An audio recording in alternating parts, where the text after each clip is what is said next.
साधु को भी सम्यक्त गुण से युक्त होना चाहिए, संयम गुण से युक्त होना चाहिए, ठीक है ना। शिथिलाचार का कोई पोषण नहीं करना चाहिए, ठीक है। और आपको भी अपना कर्तव्य यानी श्रावक का कर्तव्य करना चाहिए, क्योंकि आप आहार देके ध्यान रखना धन्य हो जाते हो। और सम्यदृष्टि श्रावक यानी जो व्रत वाला है वो श्रावक मध्यम पात्र गिना गया है। क्या गिना गया है? मध्यम पात्र गिना गया है। और उसको भी आप मध्यम पात्र को भी आप शुद्ध भोजन कराओ। आनंद आना चाहिए कि हमने अतिथि को भोजन कराया, अतिथि सत्कार करना। भारत की भी परंपरा है, अतिथि देवो भवा। क्या बोलते हैं? अतिथि देव होता है, देव। इसलिए विचार करना चाहिए कि हाँ भैया, जब तक हाथ हैं तब तक आहार दे लो, ठीक है ना। अगर आहार नहीं दे पाए तो पर्याय में अन्य पर्याय वाले आहार नहीं दे सकते, ना तो देव दे सकते हैं, ना नार की तो आते ही नहीं है तो कहाँ से दे पाएगा, ठीक है। न त्रियंच दे सकते हैं, भोग भूमिया भी नहीं दे सकता है। देव भी इतना वैभव होने के बाद आहार नहीं दे सकते हैं। और देवों ने आहार दिया था तो महाराज ने प्रायश्चित लिया, मालूम है। चंद्रगुप्त मौर्य, जो चंद्रगुप्त मुनिराज बने और जिन्होंने श्रवण बेलगुला के सामने वाली पहाड़ जो चंद्रगिरी उन्हीं के नाम से है, जो भद्रबाहु स्वामी के शिष्य थे। विचार करना कि वर्तमान में अंतिम कोई शासक रहा जिसने निर्गंत दीक्षा ली, उनका नाम है चंद्रगुप्त मौर्य, सम्राट थे। और भद्रबाहु के सुनो भैया 24,000 शिष्य थे। कितने थे? वाह, कितने थे? तभी तो दिगंबर श्वेतांबर हो गया। जो रुक गए थे 12,000 वो श्वेतांबर हो गए, ठीक है ना। निर्गंथ ही थे, दिगंबर ही थे, ठीक है ना। और आचार्य की बात नहीं मानने के कारण वो उनके साथ दक्षिण नहीं गए, वहीं उज्जैन से रुक गए, सौराष्ट्र की तरफ गए और वहां जाके और उज्जैन रह के, ठीक है, सेठों की बात में आ गए, गुरुओं की बात नहीं मानी, तो भ्रष्ट हो गए। क्या है? अकाल पड़ा, इसलिए तो 12 साल का अकाल पड़ा था। तो उसके बाद महाराज ने कहा कि दुर्भिक्ष पड़ने वाला है। अपन जो है ना निमित्त ज्ञानी थे, वो अवधि ज्ञानी नहीं, निमित्त ज्ञानी थे। उन्होंने कहा कि अपन क्या है, सभी लोग उत्तर भारत, दक्षिण भारत की ओर चलें संयम का पालन करने के लिए। तो कुछ श्रावकों से ये चर्चा हुई तो उन लोगों ने कहा कि महाराज क्यों जाते हो, हम आहार नहीं दे पाएंगे, हमारा धर्म नहीं हो पाएगा, आप यहीं रुको, संस्कार खत्म हो जाएंगे, 12 साल बहुत होते हैं, ठीक है ना। उन्होंने कहा बड़े बड़े सेठ हैं, उन्होंने कह दिया कि महाराज चिंता नहीं करो, पानी और अन्न की सब व्यवस्था हम लोग रखेंगे, आप यहाँ से ना जाएं। और उनकी बात महाराज मान गए। महाराज मान गए तो आज वो जैन दर्शन की दूसरी शाखा के रूप में श्वेतांबर हो गया। रुक गए, धीरे धीरे दिन में जाते थे, दिक्कत होने लगी आहार लेने में, तो रात में जाना पड़ा, फिर डिब्बा लेना पड़ा, फिर डंडा लेना पड़ा, फिर कपड़े आ गए, है ना, कंबल आ गया, फिर कपड़े आ गए, धीरे धीरे ये हो गया काम। और जो वहां थे दक्षिण में, तो आचार्य महाराज ने विशाखाचार्य को अपना आचार्य पद सौंपा और उन सारे मुनियों को उनके साथ कर दिया। मात्र भद्रबाहु स्वामी के साथ में चंद्रगुप्त अकेले रुके रहे, बोले अंतिम समय आपको छोड़ के नहीं जाएंगे। ऐसे निष्प्रही साधु होते थे। कैसे?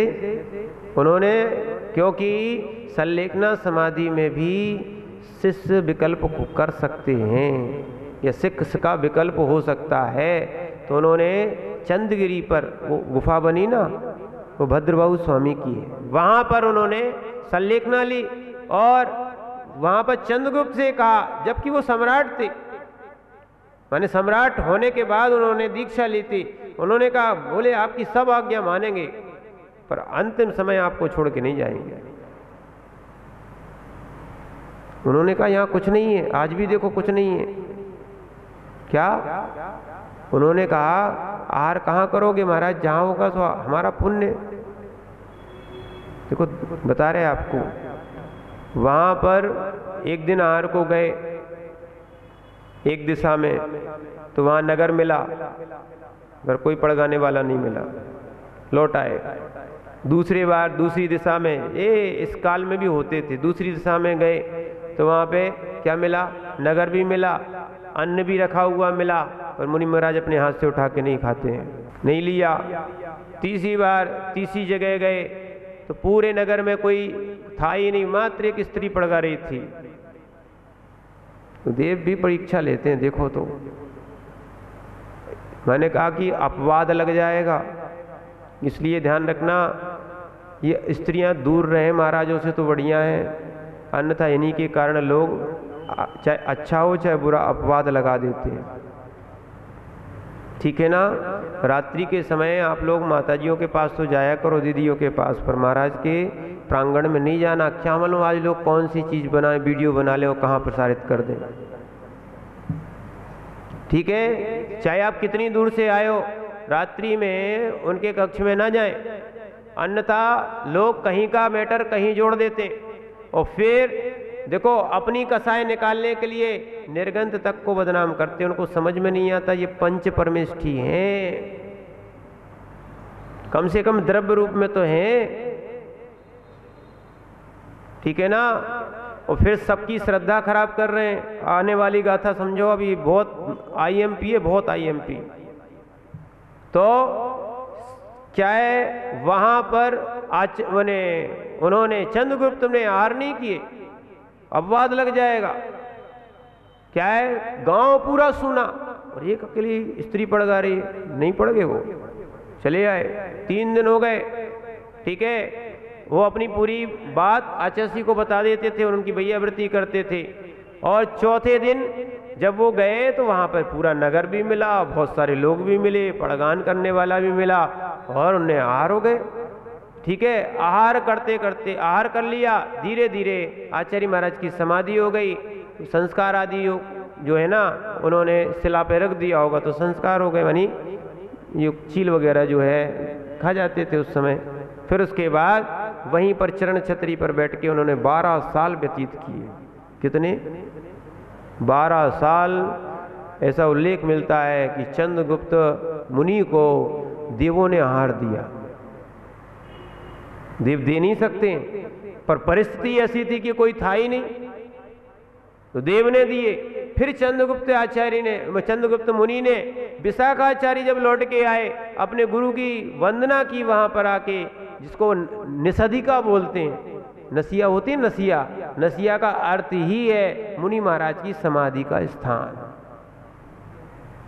आज नसिया बन रही ना, नसिया का अर्थ क्या है? समाधि का स्थान। बहुत पूजनीय होता है। जैसे शिखर जी आदि है ना, ये समाधि के स्थान ही तो मानो, मोक्ष के स्थान यानी समाधि के स्थान। यहाँ अंतिम समय उनका माने शरीर निकला। कहने का अर्थ है बहुत पवित्र होता है ये। तो हम लोग भी प्रतिक्रमण में लिखा है, नमो निश्चयी नमो निश्चयी नमो निश्चयी। उन निषिद्धिकाओं की रोज वंदना करते हैं प्रतिक्रमण में, चाहे श्रावक प्रतिक्रमण हो चाहे मुनि प्रतिक्रमण, उनमें ये सारी चीजें लिखी हुई है। क्या है? अरे शरीर तक पूज्य होता है, शरीर जहाँ संस्कार किए गए हैं उस स्थान की भी वंदना होती है। तो अब विचार करो कि मुनिराज की वंदना कितनी बड़ी होगी, साक्षात की वंदना करना। पर क्या है, अज्ञान जीव को भटकाता है। फिर उन्होंने बाद में आने के बाद विशाखाचार्य आए, बहुत एक लंबी कहानी है। उन्होंने फिर मुनि महाराज ने, कौन ने? चंद्रगुप्त ने पुनः प्राश्चित लेके शुद्धि की कि हमने देवों से आहार लिए थे। कहने का तात्पर्य है देव भी आहार नहीं दे सकते। क्या नहीं दे सकते? आहार देने का सौभाग्य उत्तम कुल वालों को मिलता है। क्या? उत्तम कुल वालों को मिलता है। और आज तो मात्र एक प्रथा बन गई है कि मात्र वैश्य यानी जैन ही दे सकते हैं। नहीं तो पहले क्षत्रिय, ब्राह्मण और वैश्य तीनों के आहार होते थे, शुद्धि बनता था और दे के धन्य होते थे। ध्यान रखना, साधना करने में कहीं पंचाचारी नहीं हुए। जब केवल ज्ञान होता है वहां भले हो जाते हैं, पर मेन चीज देखो, जहां भगवान तीर्थंकरों के आहार हुए, रिद्धिधारी मुनिराजों के आहार हुए, वहां पंचश्चर्य होते थे। आहार में इतनी विशुद्धि, पूजा में कभी पंचश्चर्य नहीं लिखा होगा, पर महाराजों के आहार हुए वहां पर पंचश्चर्य हुआ। इसलिए ध्यान रखना, आहार बहुत महत्वपूर्ण विधि है। लोग लाखों का करोड़ों का दान करते हैं, बोली ले लेते हैं, भैया उससे बड़ा भी वो करें अच्छी बात है, पर उससे भी बड़ा कोई दान है, वो है आहार दान। क्या है? ये तो सामान्य व्यक्ति भी कर सकता है। बोली है, और भी चीजें हैं, जिनके पास धन है वो सदुपयोग करके अच्छे कामों में लगा सकते हैं। जिनके पास नहीं है तो कम से कम मुनि को तो आहार दान दे सकते हैं। उत्तम पात्र को दो, मध्यम पात्र को दो, नहीं तो जघन्य पात्र को दो। क्या करना चाहिए? और ऐसा नहीं कि असोले का भोजन, अशुद्ध भोजन कराओ। होटल में कराया है महाराज, इनको नाश्ता करा दिया, कचौड़ी पकौड़ी मंगौड़ी समोसे करवा दिए, ये हमारा क्या हो गया? जघन्य पात्र। अभक्षोर खिला दिया, पाप का बंद और कर लिया आपने। समझ रहे ना? अभक्ष खिलाया, अभक्ष खिलाने के बाद कह रहे हो आप कि महाराज हमारा अतिथि संविभाग हो गया। अरे काहे का हो गया? शुद्ध भोजन खिलाना चाहिए, करना भी चाहिए और कराना भी चाहिए। ठीक है ना? देखो, इसलिए आचार्य महाराज ने रेणसार एक बार ग्रंथ का वाचन करना, पाठन, स्वाध्याय करना, तब आनंद आएगा। उसमें एक गाथा और लिखी है, दानम न धम्मम न चागम न भोगम बहिरप्पा जो पयंगोसो। उन्होंने लिखा है, जो त्याग नहीं करता, धर्म नहीं करता, दान नहीं देता, है ना, ऐसा व्यक्ति जो है ना, पर्दो मर्दो न संदेह हो, वो नरक आदि गतियों में जाएगा, इसमें कोई संदेह नहीं। इसलिए जो है ना, अपन पूजा भी करते, वो भी दान है। जो द्रव्य अपन ने चढ़ाई ना, दान में तो की, त्याग किया, त्याग, इतनी वस्तु का त्याग। ठीक है ना? लोभ का त्याग। ठीक है ना? तो इसीलिए अपन जो है यहां पर सम्यक दृष्टि पात्रों को ही दान करना चाहिए, ये अपना धर्म है।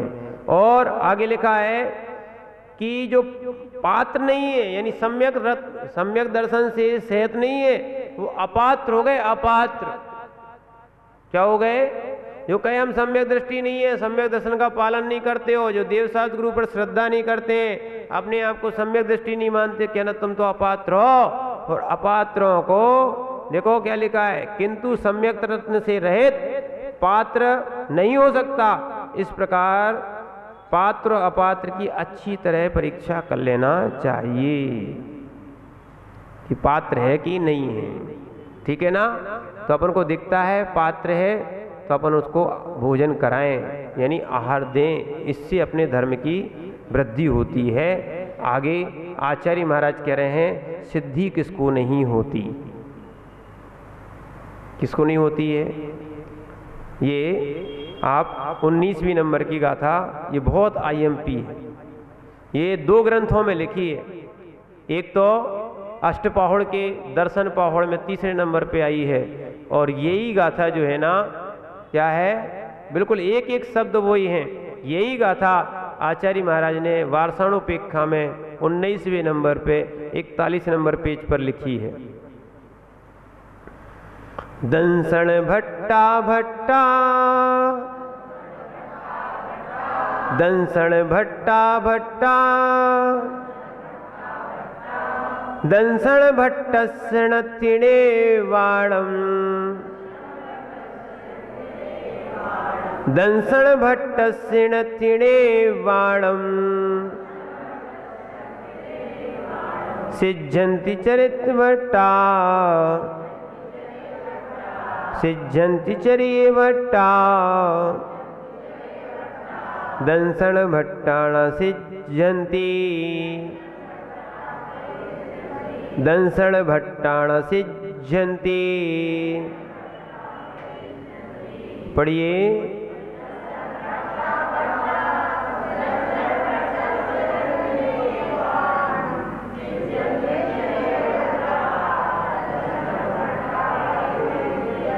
इसको अच्छे से याद कर लेना, जीवन में बहुत काम आएगी। एक तो वो बताई थी अरुआ सिद्ध आयरिया, और एक ये, यद्यपि पूरा ग्रंथ करो बहुत अच्छी बातें, बहुत उसमें अच्छी अच्छी बातें निकल रही हैं, पर सिद्धि किसकी नहीं होती, ठीक है ना। तो आचार्य महाराज कह रहे हैं जिसकी श्रद्धा नहीं होती उसकी सिद्धि नहीं होती है। क्या नहीं होती है? जिसकी श्रद्धा नहीं होती उसकी सिद्धि नहीं होती है। इसी बात को आचार्य ने गाथा के माध्यम से समझाया है। देखना, वर्तमान में ये बहुत आवश्यक गाथा है। दंसण भट्टा भट्टा, यानी दर्शन से भ्रष्ट है, क्योंकि ये ऐसे क्योंकि लिख दिया इसमें, दर्शन से भ्रष्ट है, दंसण भट्ट से, दर्शन से भ्रष्ट जीव को रव्वाण लत्थी निर्वाण की प्राप्ति नहीं हो सकती। दंसण भट्टा भट्टा, जो दर्शन से भ्रष्ट हो गया है, जिसकी श्रद्धा टूट गई है ना, उस दर्शन भ्रष्ट की कभी सिद्धि नहीं हो सकती, निर्वाण पद को प्राप्त नहीं कर सकता। क्या लिखा है? सिद्धंति चरी भट्टा, यानी एक बार चारित्र से भ्रष्ट की तो सिद्धि हो सकती है, या चारित्र भ्रष्ट की सिद्धि तो हो सकती है, दंसण भट्टा न सिद्धंति, पर दर्शन से भ्रष्ट जीव है जिसकी श्रद्धा टूट जाए वो कभी क्या नहीं बन सकता है? मोक्ष प्राप्त नहीं कर सकता। आप समझ में आ रहा ना? आप चारित्रधारियों पे उंगली उठाते हो, ठीक है, कर्म का उदय आया, घटना घट गई, ठीक है ना, वो पुनः प्रायश्चित लेके पुनः मुनि धर्म को धारण करके फिर मोक्ष मार्ग पे बढ़ सकते हैं। और हुआ है, एक नहीं बहुत सारे, ठीक है ना। समंतभद्र आचार्य का